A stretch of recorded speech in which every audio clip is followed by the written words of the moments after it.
Okay, so why don't we go ahead and get started? As you can see, for session 2, we have 3 presenters.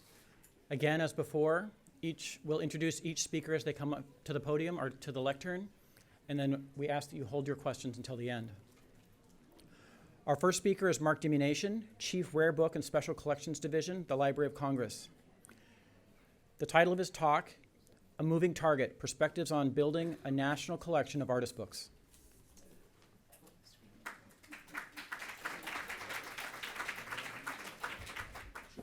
Give me just a minute. I'm going to get myself situated here.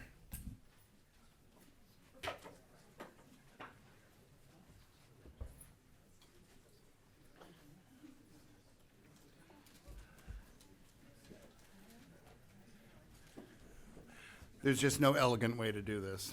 This is perfect. Thank you.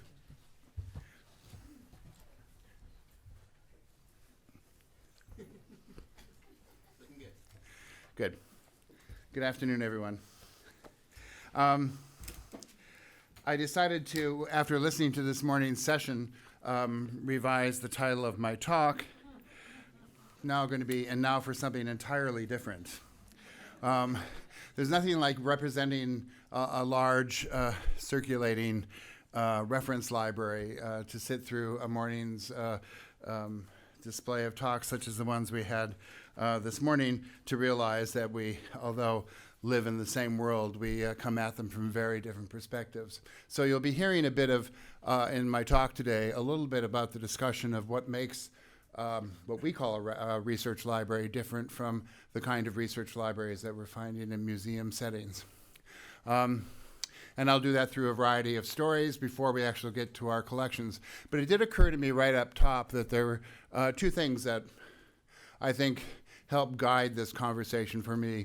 One is, I think, because the Library of Congress, which is, as you probably all know, the largest library in the world, but it's also a public library open to anyone over the age of 16, and anything in our collections is available to anybody upon request. So it's a massive public research library. But I think we come at this topic with a sense of the book being the primary research object, that we're not referencing some other event like an art movement or another piece of plastic art. We are, in fact, collecting the primary resources of research, which are the books themselves. So the tradition of collecting artist books in our kind of research library comes from perpetuating the tradition that starts with Gutenberg and moves forward, which is the continuing creation of books, initially through fine press or letterpress, and now through the creation of books in a certain format. So that's the first thought I have. And the second is, of course, that we all build our collections based a bit on the experience that led us to our current positions, and that's certainly the case with me. So I'll begin just with a recollection, as this proceeding has prompted in me, as I was seeing some books go by that were familiar to me back when God was a boy and I was back at Stanford University. So this was back in 1985, and I remember really well the day that our first shipment from Tony Zwicker arrived at Stanford University. Tony had, at this point, moved in to become the premier dealer of artist books, certainly in New York, and had been prompted by the National Book Arts Conference in '82, I think, and Gene Brown's encouragement to begin to sell these materials. And we had asked her simply to supply us with a box of books to get us started, because you could say naive things like that back then. And she went on to build many a collection here in New York. And of course, as we opened the box and went through them, there was nothing that was earth-shaking, but they were very much from the Zwicker stable. So we were on Sandra McPherson, Buzz Spector, Kevin Osborne. This is Kevin Osborne's Vector Rev that you're looking at here. Or Scott McCartney, this is his Memory Loss, to name a few. Other names standard to most artist book collections were present. John Brodas, Circle Press, Johanna Drucker, Tim Ely, Granary Books, Brad Freeman. All of these were being promoted by Tony Zwicker, and result defined for most American libraries, and in some cases museums, the material configuration of what we would call an artist book collection. There, of course, were other influences afoot. Dealers in traditional livre artistes such as Ursus began to absorb some broader examples and suggestions, and soon dealers such as Joss Heller, Priscilla Javelis, Edwina Leggett, and others began to specialize in artist books. The impulse to add to these materials to the collections was perfectly timed. The skepticism of postmodernism had crept throughout the academy and the museum world. It was inevitable that questions regarding the book, what defines the book as an object, when is a book content, when is it art, would emerge. Artist books arrived on the scene, breaking all the boundaries in the minds of librarians, at least, in terms of format, content, and production. They issued the challenge, demanding to be placed in juxtaposition with more traditional book arts and redefining the notion of the book as a material object. In fact, artist books were typically defined by those characteristics that were in contrast to traditional letterpress printing, and certainly the collections were there as an edifice enough to against which to launch a reappraisal. Tony's invitation to the symposium, in this case Tony White, not Tony Zwicker, invitation to the symposium came with a scattershot of questions for me. And indeed, many seem appropriate, as I'm representing, I suspect, one kind of notion of a research library's approach to collecting artist books, and as such, I'm likely responding to a different set of criteria and traditions from that of a museum-oriented notion of collecting. These differences were played out for me very clearly many years ago at the ABC Artist Book Conference organized by Ruth Rogers at Wellesley in 2005. There were two of us delivering keynote addressings with exact same topic assignment. Each of us gave an hour-long talk without sharing one single artist in common. It was not as if we were challenging each other's definition of the art form. We were simply coming from very different foundational perspectives.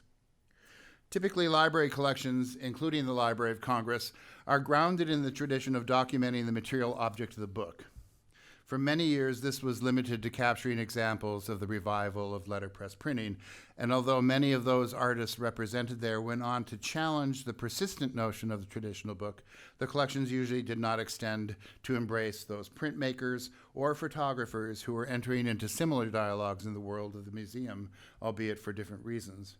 Indeed, Tony's question of me underlines the distinctive orientation that guides these two differing viewpoints when he asks, what is it about artist books? Why your department and not the prints and photographs division? Well, most library special collections were well stocked with the contemporary fine press collection, the last vestige of our traditional printing arts that we had so carefully documented. The movement gave way to new expressions in design, typography, and illustration. We're looking at one version of Diderot that we heard about this morning. The art, so to speak, was in the details. The last century has given us a vast universe of letterpress production covering the distance between the mundane to the extraordinary, and in the last few decades, the art of the press has risen to embrace new questions and new problems so that its continuing presence is revitalized. At the same time, parallel developments in the art world were radically challenging traditional approaches, so much so that by the time innovations such as Diderot with his forays into fluxus, or the avant-garde, or multiples, or the pop art sensibilities of Ed Ruscha with his 26 gasoline stations emerged, book arts were poised to become a substantial and varied art form. The contemporary artist book has prompted a dilemma, I think, for many curators, as it propels further and further away from its traditional roots, at least from our perspective, codex, letterpress, craft, and text, the more closely it aligns itself with its own vision and voice, and the more it relies upon its own devices to make its meaning transparent. Although there have been myriad influences and exemplars that shape the contemporary book, most work in the last 50 years either owes its roots and sensibilities to the fine press movement, or it references the concerns and vocabularies of the art world and the academy. The letterpress tradition builds and innovates in response to an established sense of craft and the art of type design and printmaking. Because this work directly links itself to a continuum, it is essentially legible and transparent, by and large. Its meaning is readable and evident, at least to a certain level.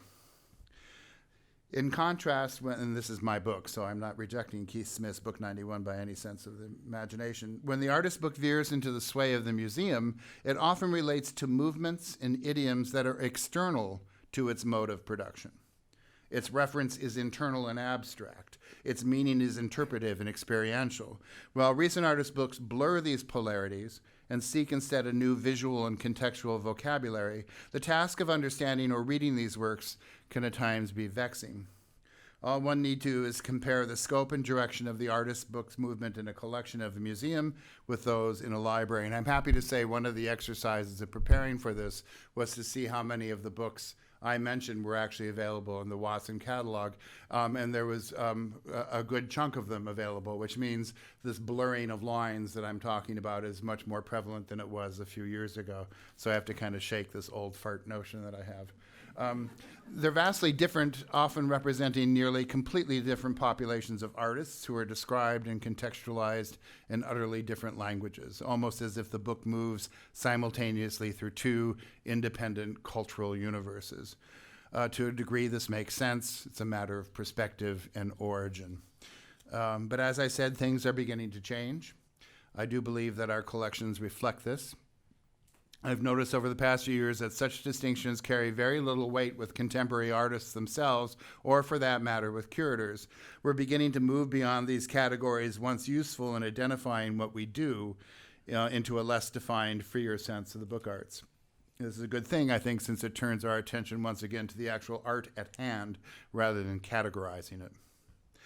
When I arrived at LC in 1998, I was asked to explain how we built a collection at the Library of Congress. When I arrived in 1998, I inherited a substantial collection of books defined on the one hand by the extraordinary Lessing J. Rosenwald collection on the history of the illustrated book and graphic arts, and by an extensive collection of English-American fine press printing on the other. It was time, I decided, to take stock of our collections and assess our efforts at documenting artists' books, this important innovation in the history of the book. Are we capturing the art form appropriately? Has, in essence, a canon developed? Are we documenting significant moments in format, materials, illustration, and influence? We have chronicled this market shift. Have we done so in content? Have we created a context for the artist book? How do we begin to talk about this? The term itself has become universal. Everything from livre d'artiste to fine press printing to democratic multiples are now being referred to as artist books. And nothing is more convincing of this is just the puzzlement in our own shop as to whether a book should be placed in the press collection or the artist book collection. This is now a big question when we're cataloging. Private collectors of artist books are liberated from the concern about setting parameters to some degree, but I, of course, don't have this luxury. All of us are working under some set of assumptions. Some can take on a curatorial flavor, some can afford to do it geographically or by topic, but at the Library of Congress, this is a national collection. It made sense that this is Hofstra's All Meadows, setting Dos Passos Manhattan Transfer to a photo pop-up book. It makes sense that in an effort to push the Library of Congress collection toward the documentation of the American artist book, I should come from the perspective of the printed codex. I would consider items which challenged and explored the boundaries of the various elements of the book in an expressive and interesting fashion. The LC collection is not married to text, nor format, nor even means of production. I do avoid dipping into the pool of the inexpensive popular multiples or photo books. I avoid books that are simply illustrated by prints or printmakers or photographs, regardless of the artist's pedigree. And I almost always reject any work that is merely a portfolio masquerading as an artist's book. Over the past 20 years, we have acquired thousands of works that cover the distance from fine press projects to graffiti. We see everything from traditional texts to a play on words to a random selection of phrases. We hold highly visual books and books that communicate only through tactile experience. These books offer the private revelation of an individual's inner thoughts or challenge us to the political agenda of a cooperative group of anonymous authors. Some are straightforward, some require careful deliberation. They all speak for themselves. A strong example of this is, in fact, Veronica Schaefer's 26 degrees, 57 minutes, 3 seconds north by 142 degrees, 16 minutes, 8 seconds east, or as we all come to know it, the Squid Book. Oops, I just advanced by hitting the keyboard. In this case, meaning is not necessarily supplied through an obvious use of text, but in fact embedded in the material and the use of printing. That is, we're forced to experience the discovery for the first time of a living giant squid in its natural environment by actually mining the depths of this visual experience that surround three poems by the Berlin author Durs Grünbein. The printing is exquisite. It uses transparency and blockage as a way of communicating this kind of information. But before we go into books that I think you would more likely associate with artist books, I want to at least investigate those that come traditionally from a fine press tradition that have moved into the period of experimentation, and certainly the work of Vincent Fitzgerald and company with the many dozens of books that he's produced over time, almost all of them in really exquisite cooperation with artists, have produced books that have gone far beyond what one would call a letterpress edition. And what we're looking at as an example is the Epiphanies of James Joyce. Joyce wrote a series of epiphanies. This, among other things, this is one of the great title pages of the 20th century, I must say. But embedded in this is a series of artwork by Susan Weil and Marjorie Van Dyke that take a poem about a message about dancing and ask the reader to carry out the dance as they're reading through. And so we're beginning to move beyond the kind of notion of illustration and turning illustration into an active form. Claire Van Fleet, in a different way, grounded in her traditional letterpress printing and her association and interest in non-adhesive bindings, also breaks that mold. We're looking at a very famous work of hers, Aunt Sally's Lament, which allows the poetry to unfold. Part of it gets masked by the turning of each page. At the end, you're left one with a sense of a quilt, but it's a non-adhesive binding. You can simply unbuckle it and hold it up, and it unfolds into a belt-like exchange of these patchworks. And much of her work is reversible along. This is the starburst that happens in the middle of her most recent work, The Gospel of Mary.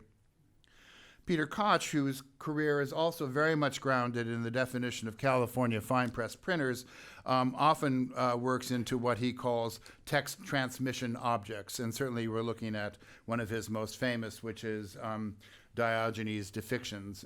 This is McElvee's translations. And he's taken the notion of casting a curse on an individual in Athens, which is to write something on lead and throw it in the dump, and instead has taken the arch-cynic Diogenes' absurdist statements and putting them onto lead tablets. So in this case, when Plato defined man as a featherless biped, Diogenes plucked a chicken and carried it into the lecture hall and said, "Behold, here is Plato's man."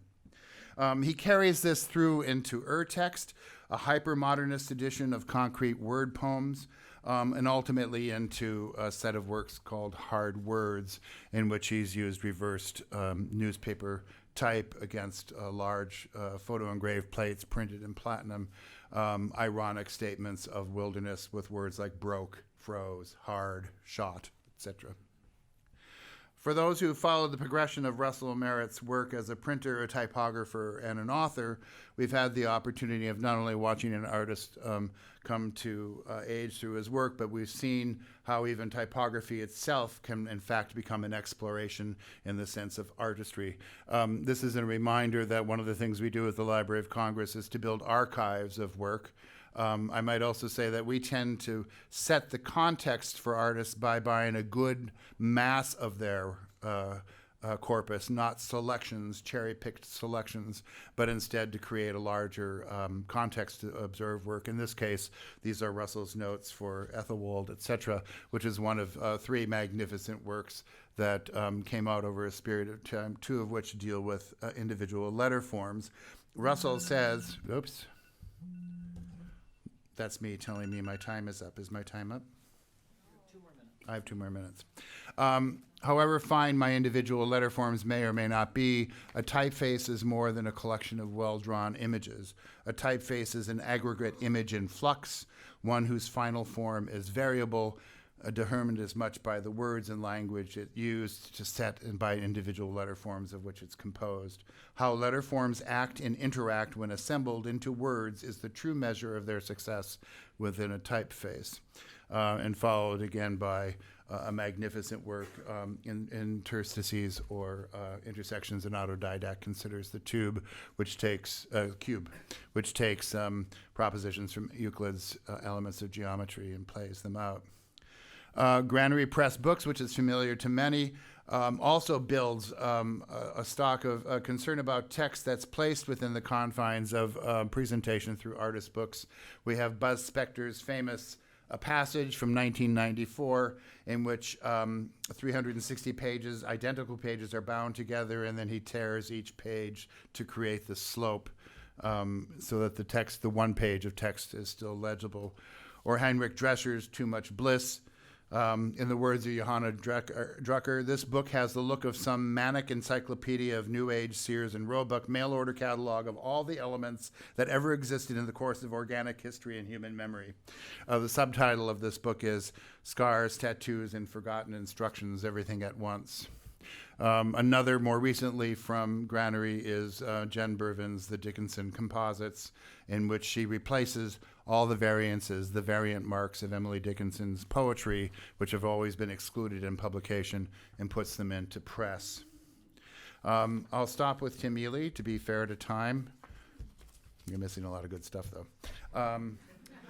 Tim Ely has this to say about his work. What I'm trying to do is assemble symbols in such a way that a shift occurs in the viewer. Language doesn't have to be verbal or visual. It can be a sensation. It can be in the form of signals. My marks depart from meaning, but they are not meaningless. They just have an internal matrix. You can look to the work of Ken Campbell, who's also plays with this sense of both meaning and image, and also text and texture in this case, as well as young Sam Winston, who is working with word concrete poetry by cutting words out of poems and rearranging them. As this discussion has suggested, artist books function differently as cultural objects, and the collections that are built around them can answer to any number of strategic principles. At the Library of Congress, we come from a certain tradition, and we embrace or reject any host of impulses that would go outside of that, many of which have little to do with formal constructions of art themselves.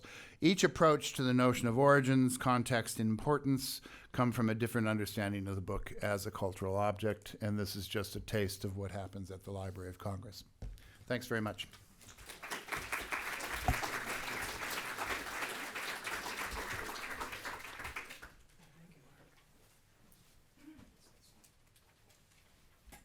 Thank you, Mark.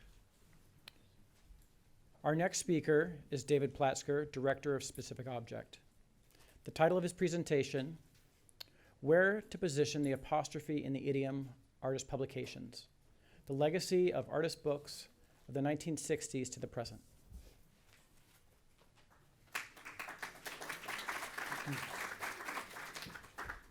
I want to thank everybody for having me, and I have to say that I came up with this title primarily just to fill space. I really don't want to talk about the subject as formal on the screen. What I really rather talk about is the culture that derived the publications that inspired printed matter. And the place appropriately to start that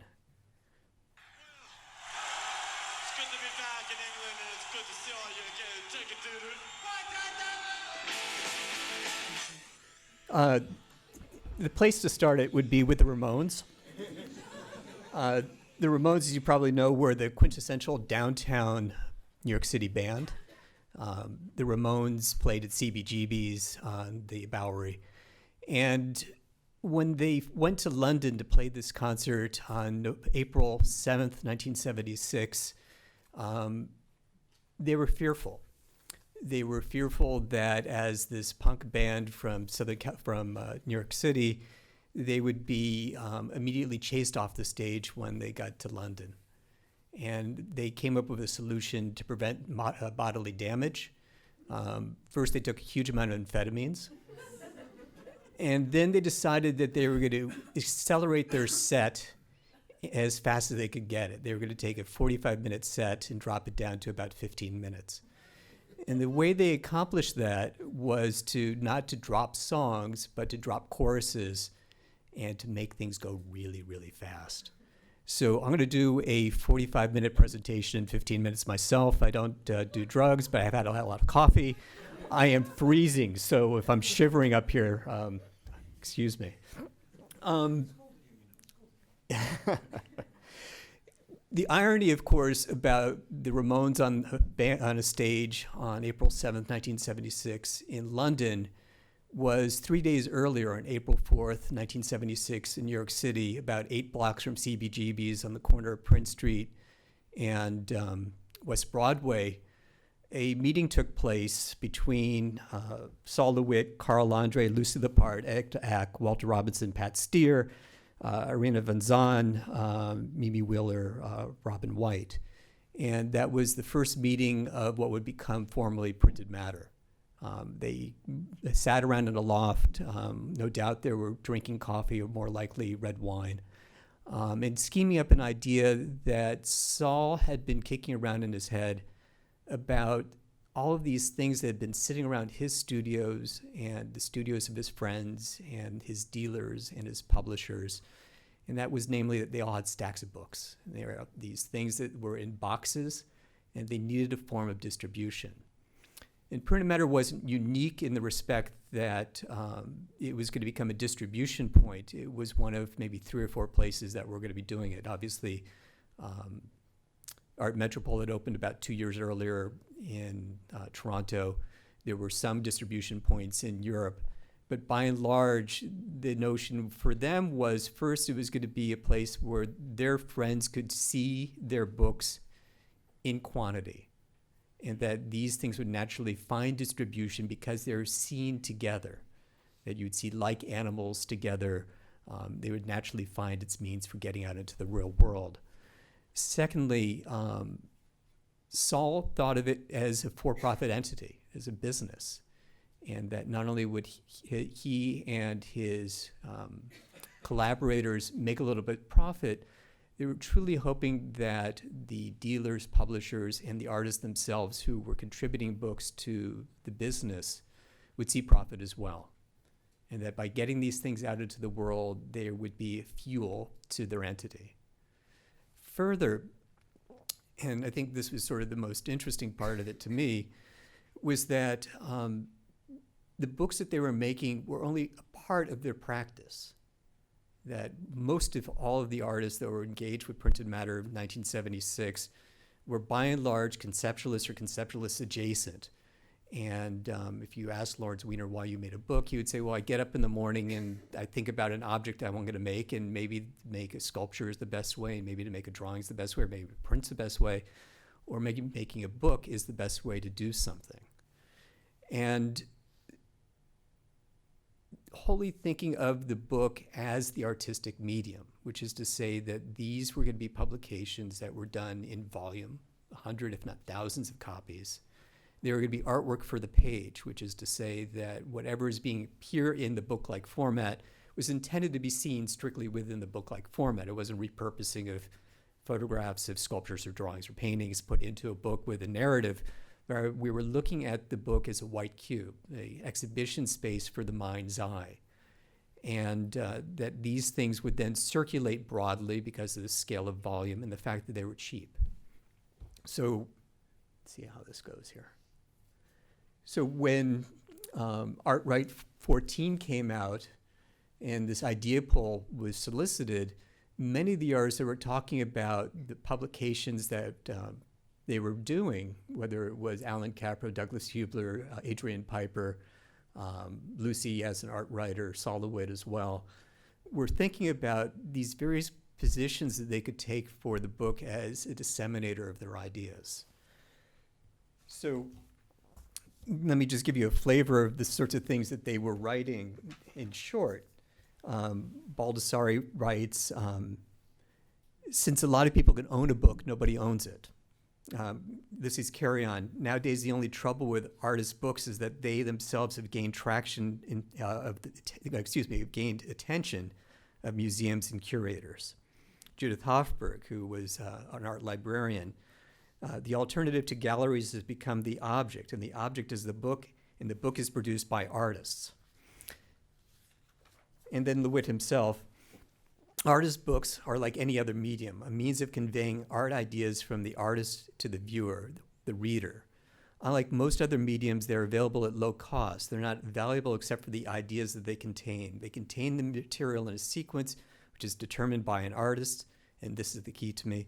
Art shows come and go, but books stay around forever. Universally, these publications were really sort of seeking ground that could go anywhere. Looking at Printed Matter's first catalog, published early in 1976, the median price of a book was $3.50. The most expensive was $20, and that was only one book in this Printed Matter catalog. The lowest price was 25 cents. So you can get a sense that the idea in conception was that these things could end up in the hands of almost anybody. The preciousness was not the book itself. They were almost universally all commercially offset printed. They were almost never signed or numbered. In fact, the founders eschewed the notion that the book should be signed because that would make them just precious. People would treat them differently. They would no longer be about engagement of ideas. They'd become engagements with preciousness. Shortly thereafter, the first catalog, there was this holiday flyer.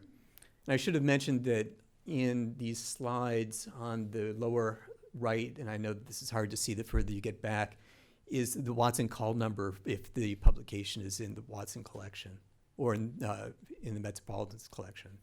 So this flyer came out. There's 112 publications. It's sort of a greatest hits of the Printed Matter catalog.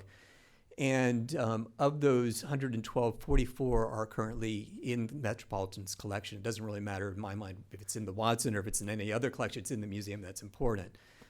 That's a pretty good percentage. I think the only place that has a much better collection would be MoMA, and that really has to do with the fact that they acquired Franklin Furness's collection of artist books. So 99.99% of what's in Printed Matter's collection is reflected in MoMA's collection. We love to talk about Edward Shea as being the founder of the artist book and sort of this sort of traditional, inexpensive, disseminable format.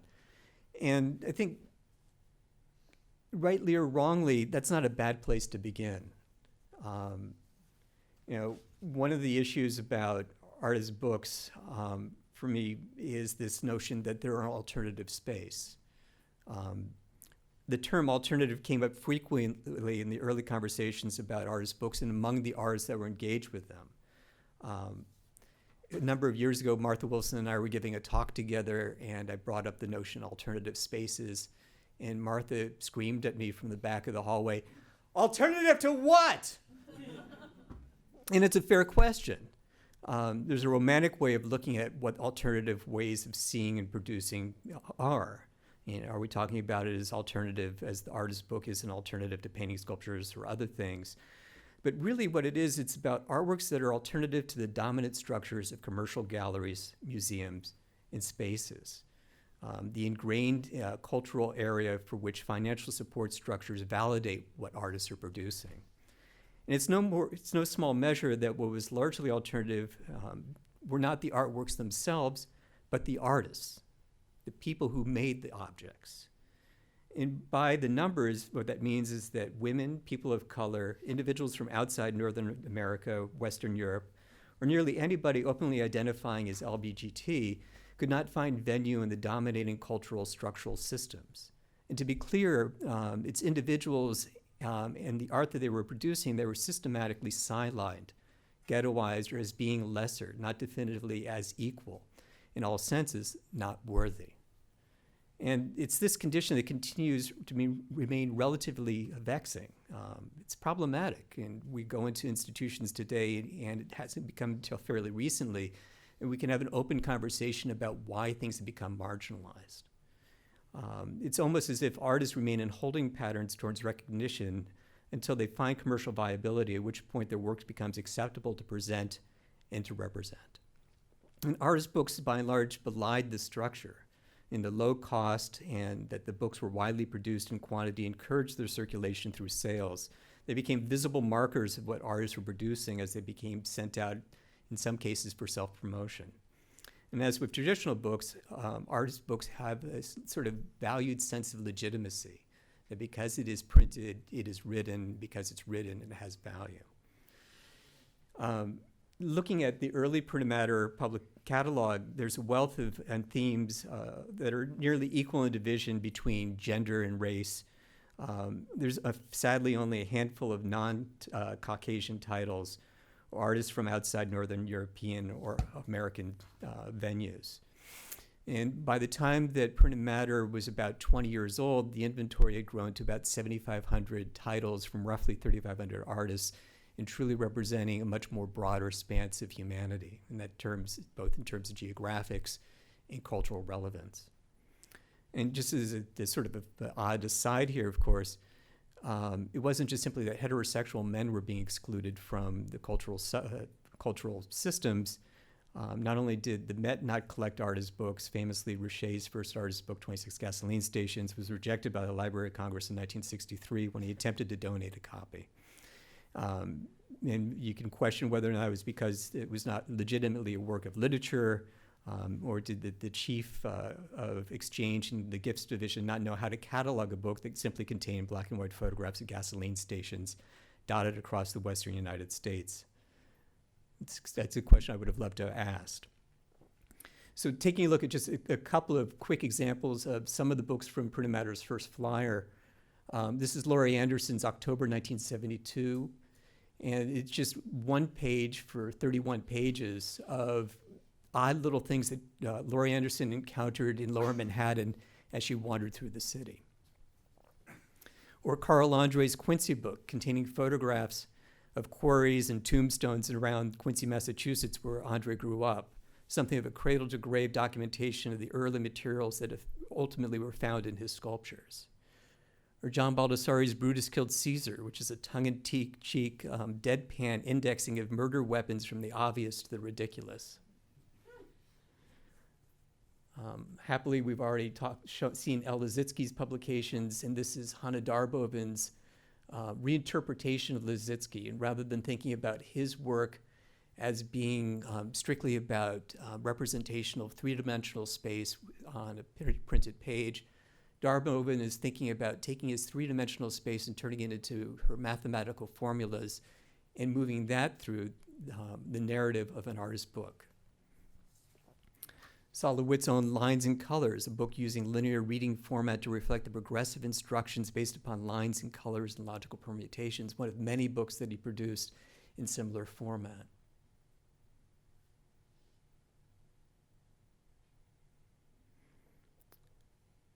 Ed Richet's, Bruce Naumann's L.A. Air, an artist book about this quality of sky in Southern California, namely smog.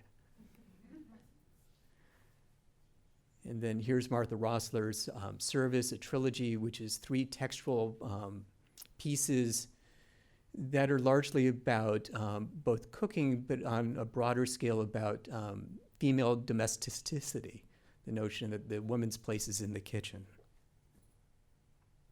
And finally, Lawrence Wiener's Statements, an artist book published by Seth Siegelab documenting Wiener's statements or works that describe physical interventions into space.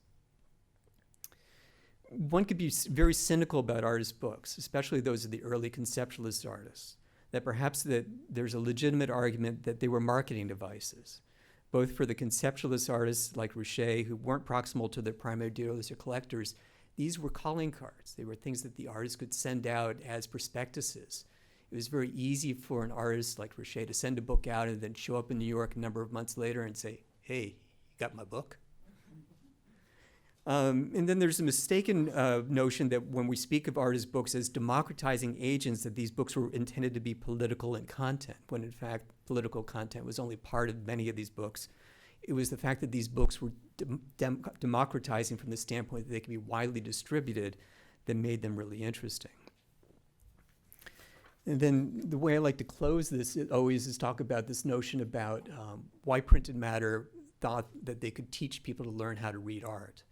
And that, like a Jackie Collins novel, there was this true hope that by distributing the books through a channel like printed matter, they would end up in airport bookstores, that you would find them alongside a Jackie Collins novel. You get on an airplane, you learn how to read art, learn how to read the book. And then ultimately, and to paraphrase Andy Warhol, whose show at the Whitney is sort of replete in this notion, Printed Matter's founders and many, if not all of the artists that they represented, wanted to ensure that whatever they were doing could be seen as part of consumer society and consumer culture. That, like a can of Coke, you might be a despotic, wannabe dictator, but the can of Coke that you buy on the street in front of the Met this afternoon is the exact same can of Coke that an alleged billionaire could be drinking. And likewise, because the books are unsigned and unnumbered, they too could also be the same book that you can possess, although they might also be found in libraries like the Met. Thank you.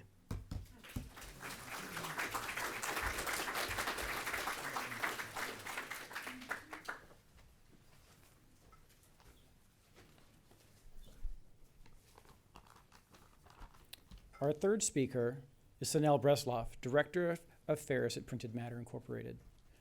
The title of her talk is In Collaboration With, New Connections and Working Together in Art Book Publishing. Please welcome Sonel.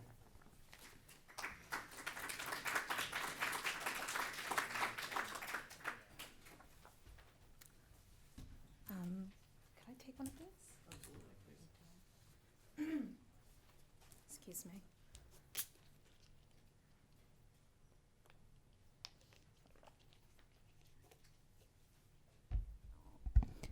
Thank you, Tony. Thank you for the invitation, and I just want to say I'm really honored to have been asked to speak here at the Metropolitan Museum today.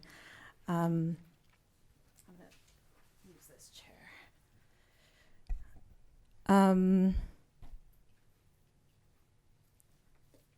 Doesn't want to stay. Okay. So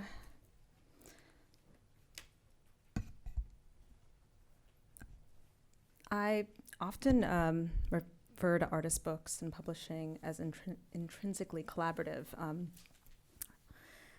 I feel it's rare to see a book that didn't take an army of people to produce. And when I speak about this with colleagues, the meaning of collaboration often swells.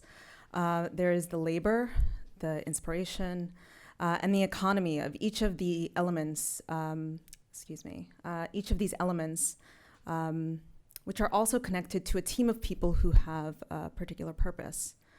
I think that we've heard a lot of really rich examples of collaborations today. And my feeling is that this phenomenon does not end once the book is produced and placed on a bookshelf in a bookstore or displayed at an art book fair for the first time, but rather the way it is held, read, considered, stacked, collected, is part of a continued collaborative experience.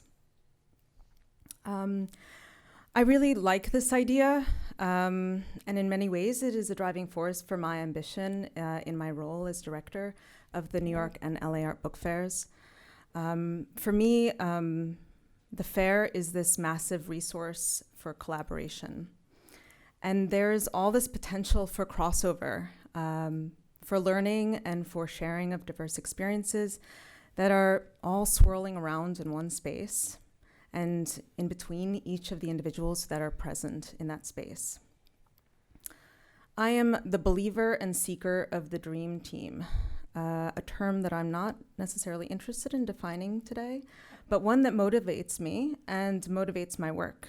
And I don't think I'm singular in being a believer and a seeker of this team or of this idea. I know a number of individuals in this room, and especially people who identify as organizers and organizers of art book fairs. I think that they probably also feel this way about the spaces that they create and also the people that they work with. So as I work towards this presentation, I thought I would share a few publications that I believe are examples and produced in this manner by dream teams. And I also want to just acknowledge that 3 of the 4 publications that I'm going to mention are connected to events, either exhibitions or programming events. But I also want to hold the position and argue that each of these books are carefully considered in format and in content. And I believe they stand alone as artworks and artist books. So the first book that is here is a publication by the artist Shannon Ebner titled Auto-Body Collision. And it was published in 2015 for the occasion of an exhibition at the Carnegie, of Ebner's work at the Carnegie Museum of Art, curated by Tina Kukelski, who is currently the executive director of Art 21. I went to a book launch for this book in 2015, and this was the first time that I kind of experienced and thought about this idea of a dream team. I recall distinctly how the discussion really stood out to me. It was structured as a conversation between the artist, 2 curators who contributed to the book, Alex Klein, who's currently the curator at ICA Philadelphia, and Tina Kukelski, as well as the designer Mark Owens. I recall there being a pace that was very distinct in the conversation. It struck me as very balanced and fluid. There was a rhythm of the way in which these individuals communicated and how they participated in the production of book was being transmitted in the talk. Shannon Ebner's images are organized in the book. I'm sorry, I don't know how to, oh, here. Yes, thank you. I'm just gonna scroll through. Shannon Ebner's images are organized in a way in the book and organized and designed in a way in which each page is a steady build-up towards an epic poem. And I think I have, that's just a few images, mostly just photographs actually from the book itself. In addition to this book, Alex Klein and Mark Owens have produced books independently under the imprint Oslo Editions. And in an interview for Kunsthall Stavanger in 2013, they commented on their belief in in-person interactions. For them, the process of editing and design is inseparable, and that the material dimension of any publication is critical to the content. Later, they mentioned other projects which take many years of exchange and take many contributors who may also be designers, editors, and producers. The next project that I'd like to speak about is the newest issue of Martha's Quarterly, which is an artist book subscription published by Passenger Pigeon Press and produced by artist Tammy Wynn. The first image here is of a promotional image, in a way. And when I asked Tammy about it, she replied, here's a roll of paper, what we use to create artist books. A pineapple, one of the most interesting histories of trade, colonialism, comfort, hospitality, and conflict. And some roses, which are just as loaded too. On this tote bag is printed, Pursue Nuance. The project Martha's Quarterly aims to address and explore urgent issues in ways that are unusual and unconventional. Topics include geoengineering, masculinity, and labor. The way in which these topics are revealed is with an unexpected unfolding of pages. Papers and materials are tucked inside of secret envelopes. An essay is a poster. A policy piece opens up into a sunflower. Through these artistic means, the project aims to lead the reader into an unfamiliar reading experience whereby content is connected through logics. And there is a clear difference from the ways in which we are used to reading and absorbing information, such as page by page, scrolling, or on a screen. Tammy carefully selects contributors who can speak to certain topics, but from disparate angles, fields, and expertise. In this way, Martha's Quarterly remains in an ambiguous political position, confused and open to the pursuit of nuance, seeking complexity and lack of conclusion. The most recent issue, seen here, is titled Country First, and it includes the work of Rakhi Kawada, a Zimbabwe geographer of Indian descent who writes about Chinese investment in Tanzanian cotton industry. Kawada's contribution is juxtaposed to a work by Mei Lum, who is an artist, activist, shop owner of Wing on Wong Co. Her work tries to preserve her family's presence in Chinatown through artistic and community-driven acts against gentrification. This comparison of Kawada and Lum was a way to explore nationalism and culture. What does China and Chinese mean after reading these two photo essays?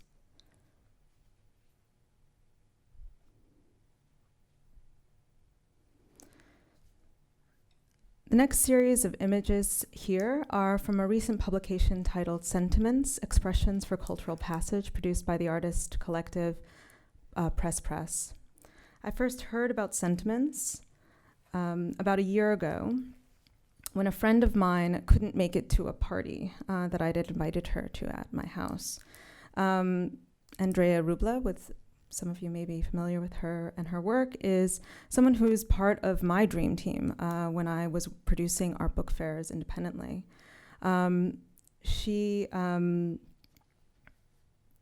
couldn't attend my party because she was invited to be part of a private event, which was being held at Wendy's Subway in Brooklyn, and was being organized by Press, which is based in Baltimore.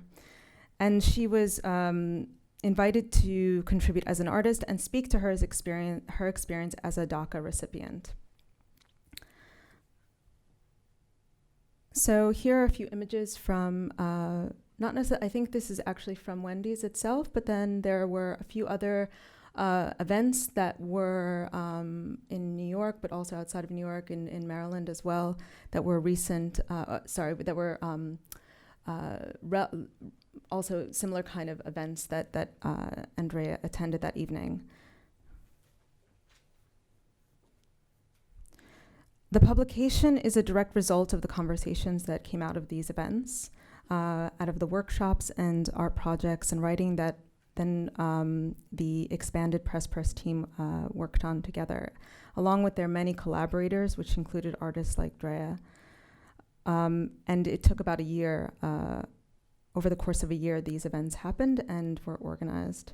The book is a collaboration with the dozens of contributors who share the goal to unpack oversimplistic concepts of immigrant, citizen, sanctuary, and freedom. And here are a few images from kind of expanded presentation of the publication when it launched at the New York Art Book Fair this year.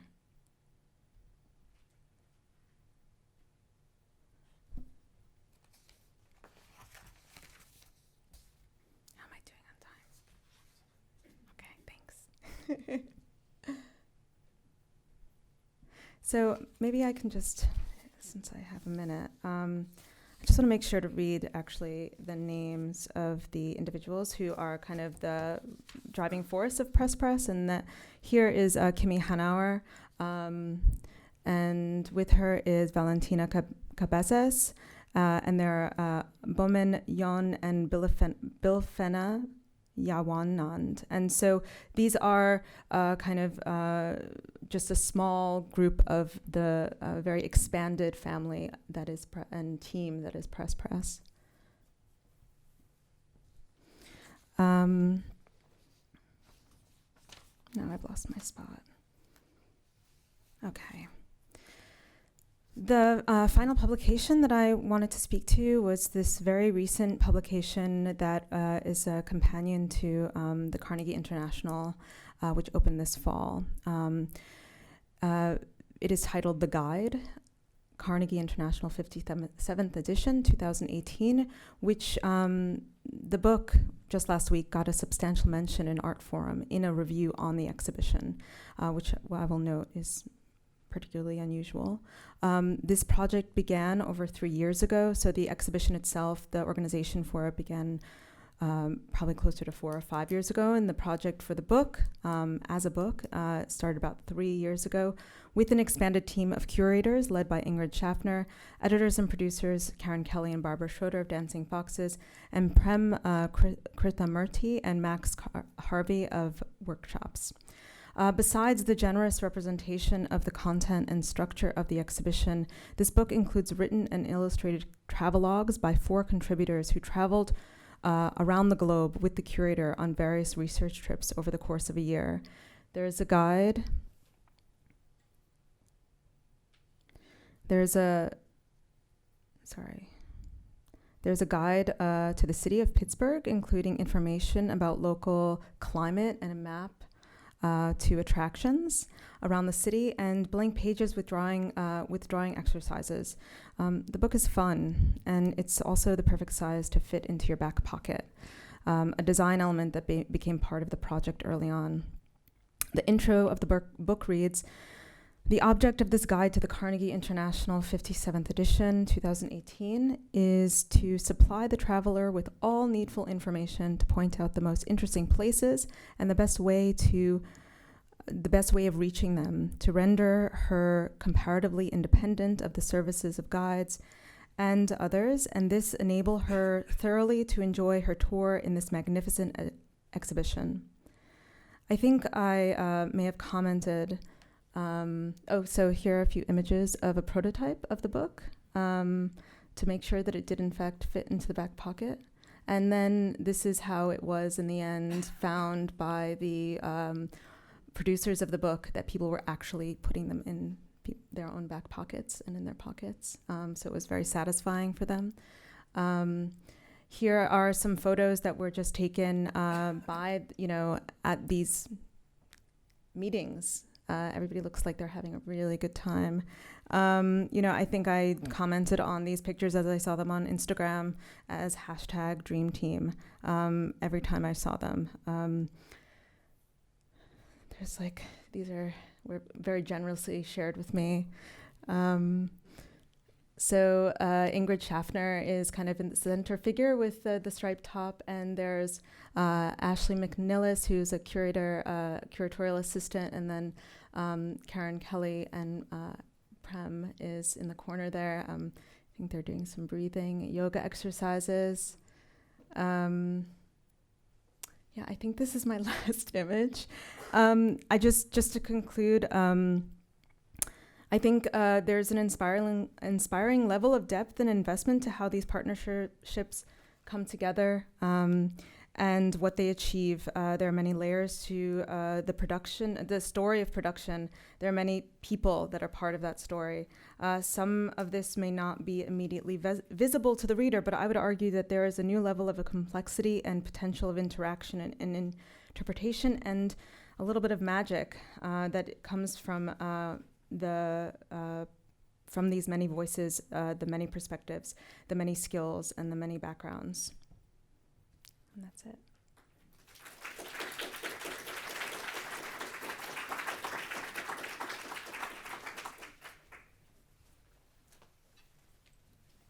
So I'd like to go ahead and invite the speakers to come up to the front.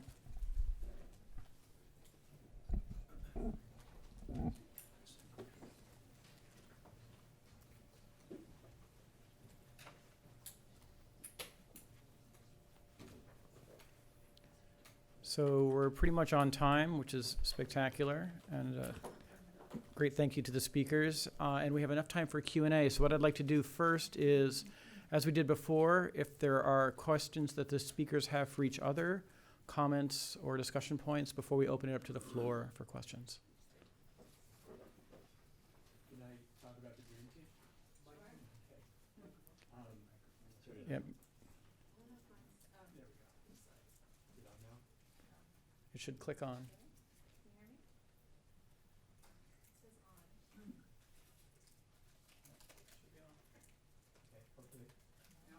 No? I'll talk loud. How's that?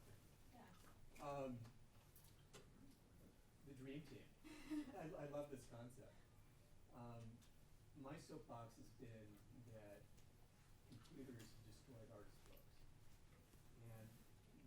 stays at.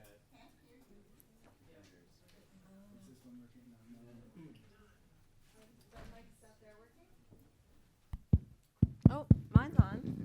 Oh, There we it go. is. Yeah. Okay. We're back. So I'm going to go on a rant about self-publishing and computers. In the olden days, when before I was born, the way that an artist book was made was there was a collaboration between an artist, a publisher, a layout specialist, a print house, and sometimes a photographic specialist.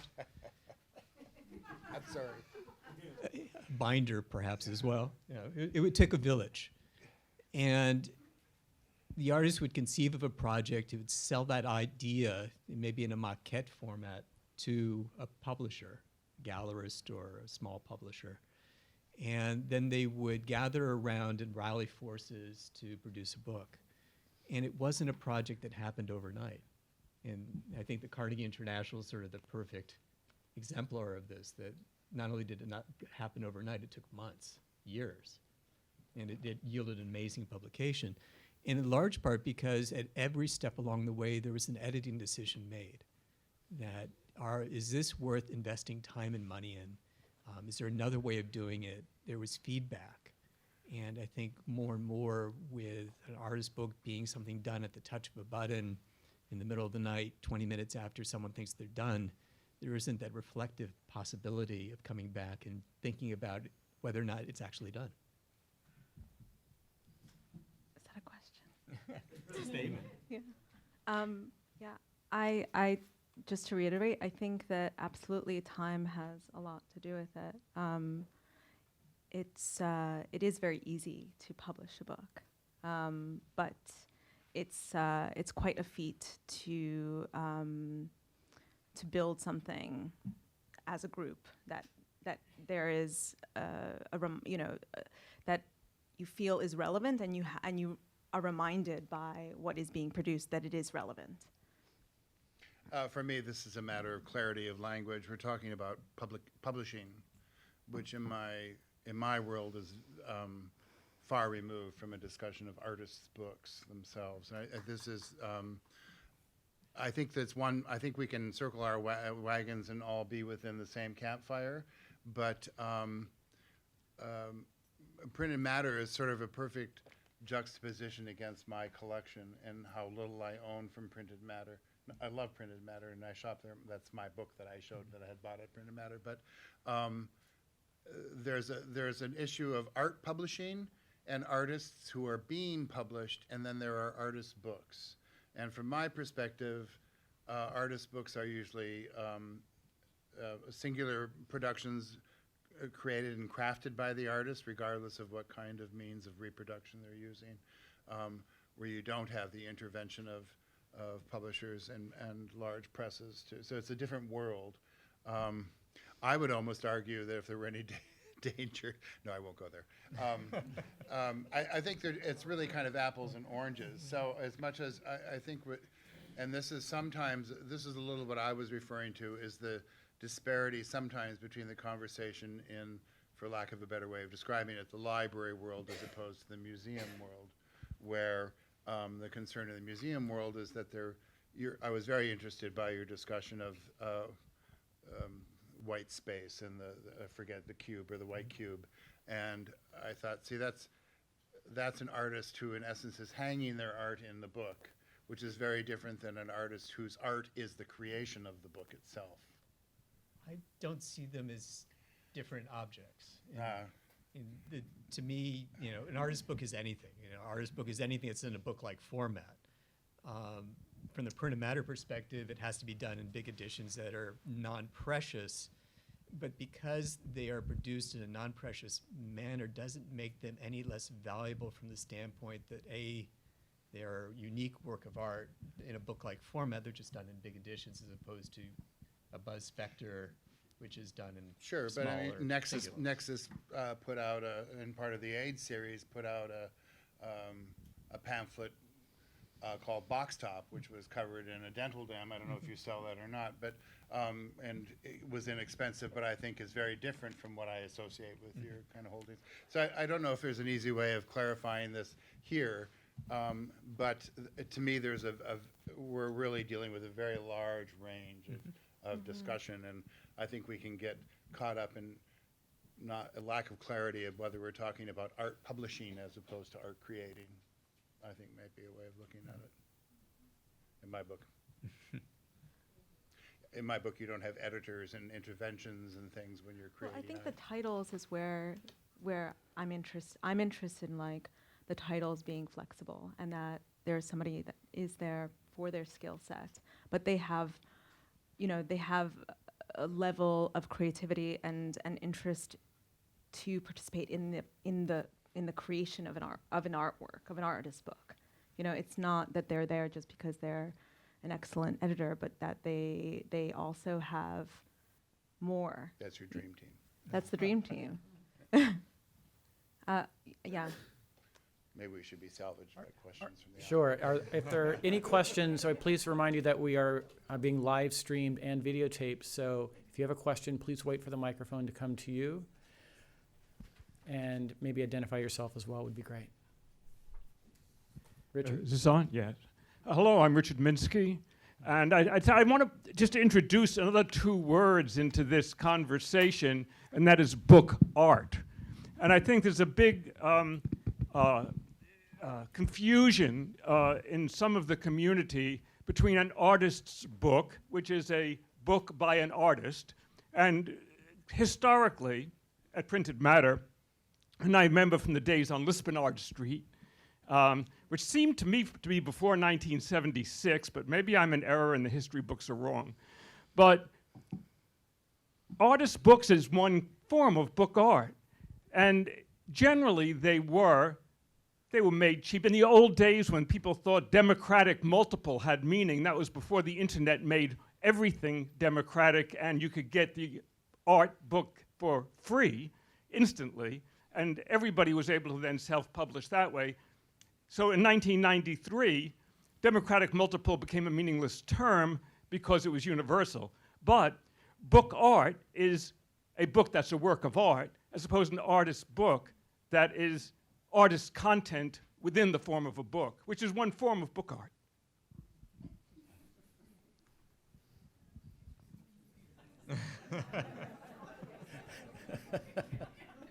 Thank you, Richard.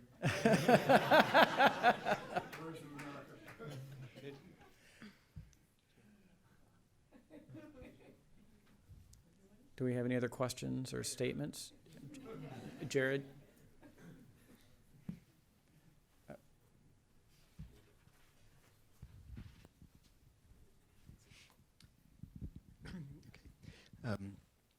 David, since you said you'd really like to be in the room with the person at the Library of Congress when they were there and rejected Ed Ruscha book, since we happen to have a librarian from the Library of Congress who happens to see these publications, however we'd like to call them, Mark, do you happen to know why or have any insight on what may have happened there? Yes, this goes back to the story of Ulysses being banned in America. There was a great deal of effort when arriving with a copy of Ulysses at the customs border to smuggle in a copy so that the person carrying it would be caught and the censorship trial could proceed. As the individual made it all the way through customs and had gone to the front of the airport, they had to turn around, go back to customs, and tap on the counter and say, I have a book that's banned and you need to confiscate it. Because this book was, in fact, the one designated to create that moment. Ed Ruscha comes from pop culture, knew what he was doing, in part. I will say this, and I think this has something to do with the nature of offset printed photo books with no text. When removed from their context, when the irony is lost on an individual who simply receives a book that has 26 gas stations in it, I'm not defending the person, but that may be seen as no different than a catalog with footwear in it. there's a context within that moment that's lost when it's removed from the world of the museum. Its reference in the museum is understood. Certainly Ed Ruscha beat that horse 100 times over. In the 50th anniversary, there was a whole series of parodies on his work that also played with that. 26 empty lots between my house and Ed Ruscha's. Women's Studio Workshop did 26 plants, which was 26 pages of paper made from plants. I mean, it took on its own form, but in isolation, at the Copyright Office of the Library of Congress with a flood of books coming through, I'm not sure if that book contextualized itself. And so it was returned because they didn't quite know what to do with it. We don't have requirements that books have to have words. We don't have to have requirements that books even have to be meaningful, God knows. But at that particular moment, I think nothing could have thrilled Ed Ruscha more than to have had that happen to him. Yeah. I'll ask him the next time I see him. Yes, please do. Please do. I would love to get the answer to that. Any further questions? In the back? No? Hi, my name is Susan Appel, and you just raised an issue I'm sitting here thinking about, which to me, a book needs to have content, and I haven't so much heard us talking about that. And I came to books because I like stories, and then as I got more sophisticated, I love the illustrations, and then I think of a book as something I'm going to pick up and learn something from. And one of my great pleasures of working here in the museum is I never know what's going to come across my desk, so I think all the time of one, I believe classified as an art book that was written by a woman, and it was talking about marbling, and it was a handmade book. It was a beautiful book, and Holly can help me with the name of the artist. But it also had told a wonderful story. And I think this is kind of missing from the conversation to some degree. I think story needs to be talked about some. 26 gasoline stations, I would argue, is a story. I would too. I would argue it's a narrative. In the quite literal format, it is the 26 gasoline stations that would have required to fuel Ed Ruscha's car as he drove from Los Angeles back to his childhood town of Oklahoma City. And so stopped 26 places, refueled. I used to have a print and matter assistant many years ago who said that the photographs were taken by someone who was too damn lazy to get out of a car. I always argued that, no, they're like three-quarter profiles of starlets. They're there to provide you with information. And Ruscha has a great essay called The Information Man, which is about the notion of collecting information and redisseminating it. So that's my take on 26 gasoline stations. I would agree entirely. I'm actually a big fan of 26 gasoline stations. But look at Keith Smith's book 91, a book with holes and string running through it.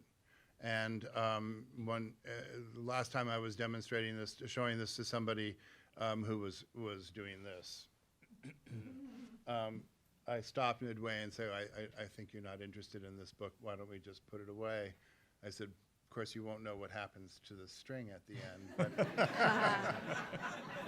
and that's all I needed to say. So I think they're challenging in that sense. There is, I do talk, as I think printed matter does too. There is an issue of transparency and reception that is partly the responsibility of the artist and partly the work of the reader. Do I understand what the artist is attempting to say? And perhaps the judgment of a good piece of art is that it transmits its intention and that its intention is read by the reader in the right way. Those of us who are either curators or who build the stock of a store are in many ways the people who often do that for the artist because they're not present to do it for themselves. And so the more direct an experience it can be for us, the more direct it will be for you. But I don't think we don't require words. Some places do, but we don't. It's beyond that. I think you just have to work hard. You want to work harder with those. Find the book that you don't get, and then have somebody help you get it, I think is the way to go.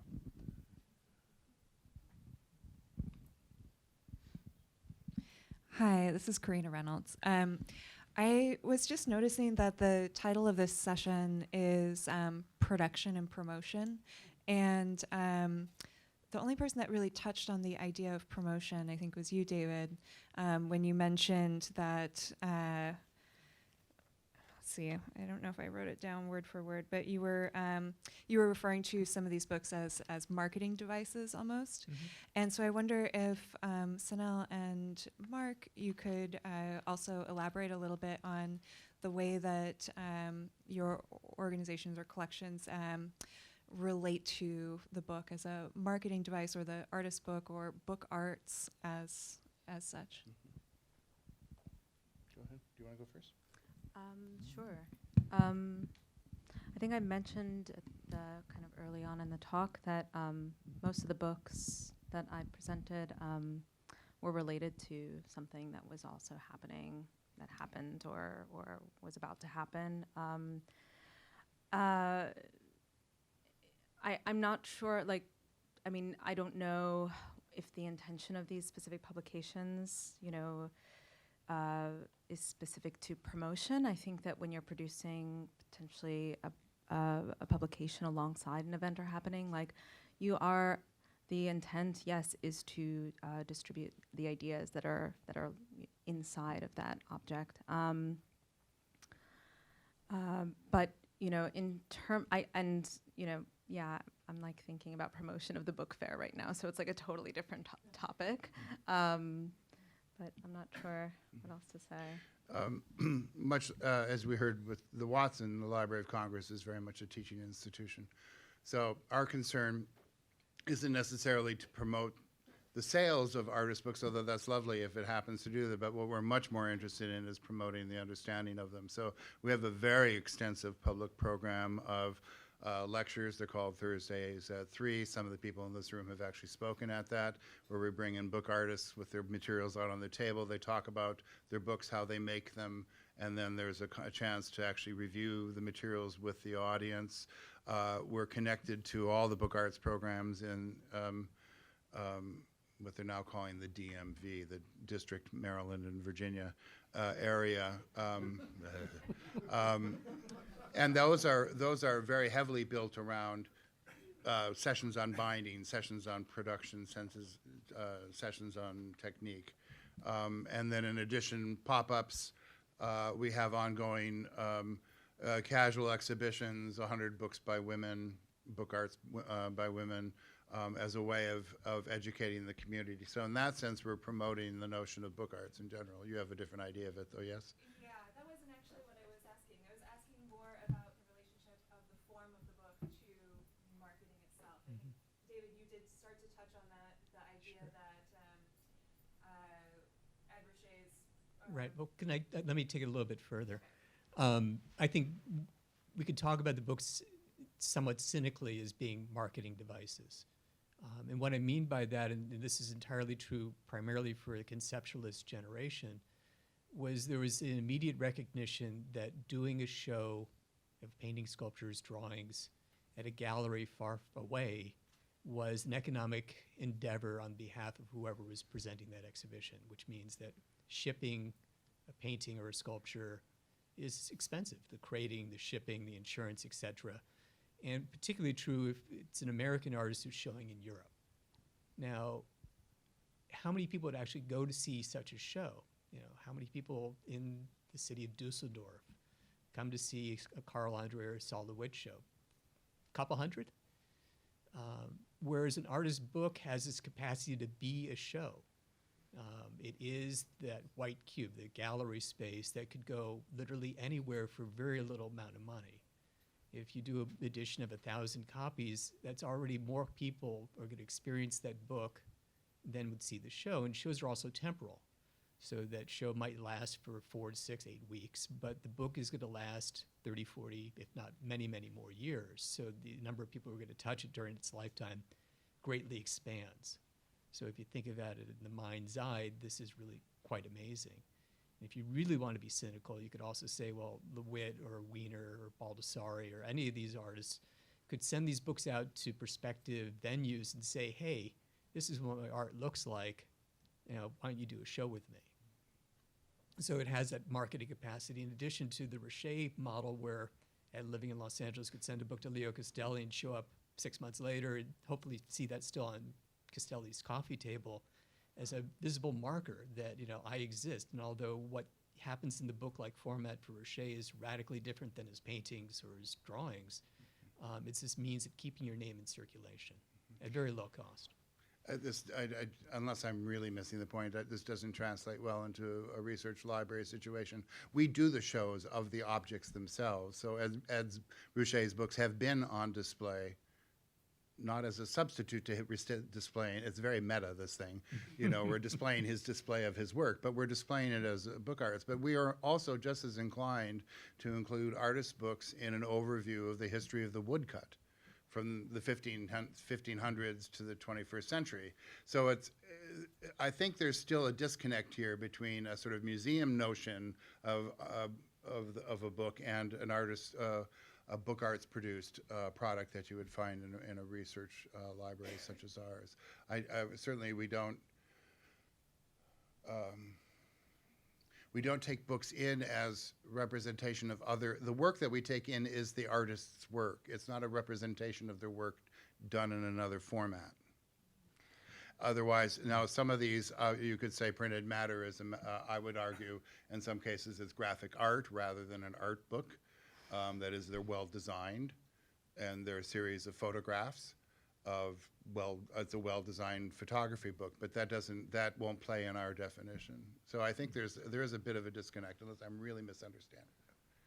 And just to think a little bit about also one of the examples that I showed, Martha's Quarterly by Tammy Wynn. She, I wouldn't argue that this is a work that is reproduced elsewhere. This is the work. It is the work itself that is handcrafted and handmade by the artist that she regularly, when you're subscribed to the Quarterly, you receive the work, and it does function in this idea, like, of a kind of mass promotion in a way. It does kind of fit into that structure, but it is the artist's work that you receive when you sign up.